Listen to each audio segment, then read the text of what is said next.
This is a hard one, and you got to be honest. So what were some things I could have done better?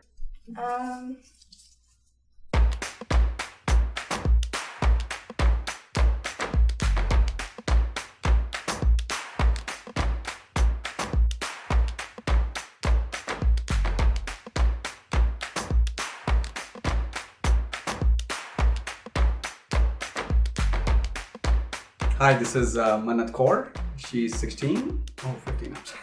God. This is Manat Kaur. She is 15, and we live in San Francisco Bay Area. And Manat is a huge cake enthusiast, if I may use that term. Chocolate cake is the best cake. There you go. This is my dad, Harpi, and something you will know about him is that he's been trying to learn music for 20 years. Keyword is trying. All right, let's pick a question. Okay, let's pick it. So when was the first moment you realized you were a changemaker?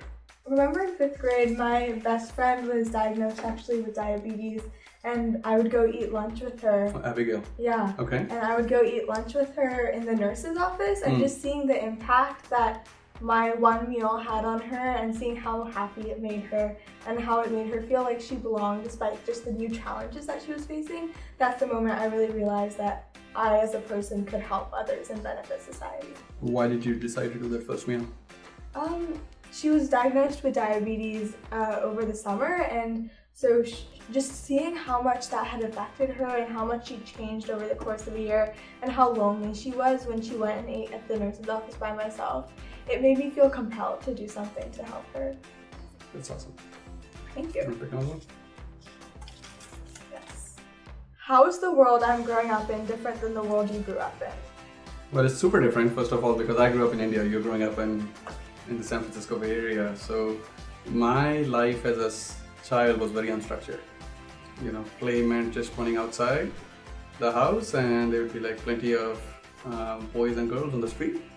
And we would basically figure out play, and we would make our own play versus having structure. And my mom never had to send like 16 emails to set up a play date like your mom has to do now. I went to school, I came back home, played and had fun and repeated. Your life, I think, in a lot of ways, I think you have opportunities and you're doing stuff that is a lot more meaningful. And I didn't have the structure, I didn't have the same opportunities that you do growing up, but I had a lot of fun and joy growing up. Isn't it a little foreign for you to see like a 12-year-old really wanting to do something big? Like, wouldn't you doubt? No, it wasn't. In fact, you know, when I was your age, my dad asked me to go and open a bank account for myself. And opening a bank account in India was a little bit more involved. Somebody had to sort of vouch for you. So I went to my school principal who vouched for me. And I took that to the bank. And I sort of got to the height of the counter. And the guy was like, hey, you want to open a bank account? Why do you want that? And so on. So I think I remember that moment as my dad trusting in me and saying, hey, you're on your own, go do this thing. And you know, I had to find a way. So when you came to me, I was like super thrilled. I thought that was a good moment to let you take ownership and let you make something out of something that you care so deeply about. All right, let me pick one for you. So what advice do you have to parents to help their kids be change makers? I think one of the things that you did that really helped me realize my own power to make change was you just believed in me. And you know, you never said like, oh, maybe you should wait a couple of years, or maybe now's not the best time, but you said like, try it and you might fail and that's okay. And I think you gave me tough feedback. You did criticize me, so that taught me that I do need to grow, and also that I'm really capable of making change, and that my age doesn't dictate how powerful I can be and how much of an impact I can have. So treat you like an adult, not like a kindergartner. Exactly, I'm mature dad. Yeah, and you take our advice when you want it. Yes, only when I want it. Yeah. How did you know when to step in and model versus when to step back and enable? I guess the question is just, how did you know when to help me, and how did you know when to let me figure it out on my own? I think we've had the bias for the latter. I don't think there is like an instruction manual for what a child should do. So I think we've always taken the approach that, again, like I said, treat you like an adult, let you make choices and let you make mistakes. and you're doing it in a safe environment. So we haven't been hands off, but we've had the tendency to kind of let you dive in, be supportive, say yes to what you want to do, and if things don't work out, they don't work out. We move on to the next thing. How do you think that my mistakes have just shaped my confidence and my ability to keep moving forward? And like, what role do you think that you played in that?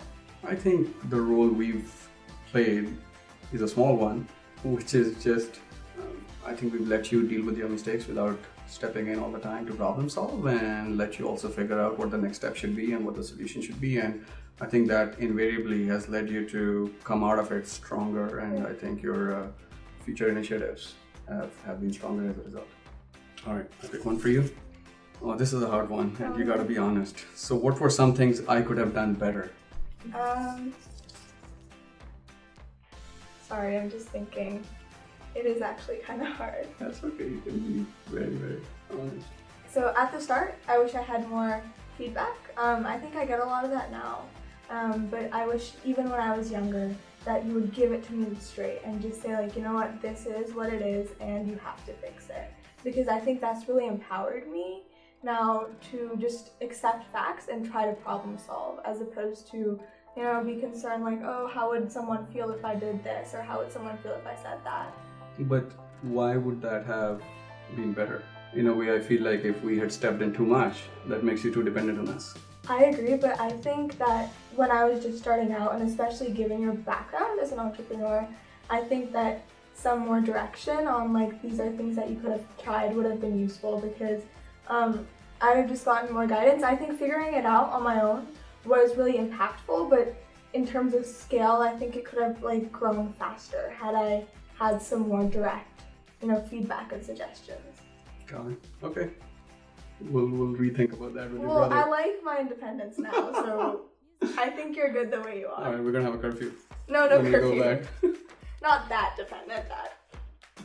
Okay, do you want to pick one for me or? Okay. This one will be hard.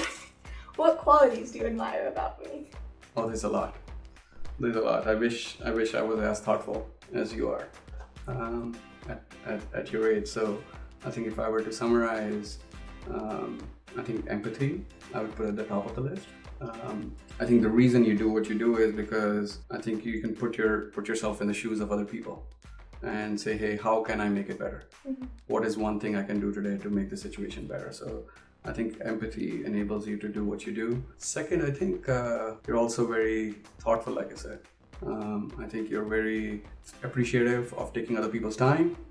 You're respectful, you follow up, and so on, which I think makes the world want to help you more. That's number two. And third is, I think, just deep sort of diligence and dedication to what you do. So I wish you were a little bit more laid back, but I think that's a powerful sort of a trio there. Yeah.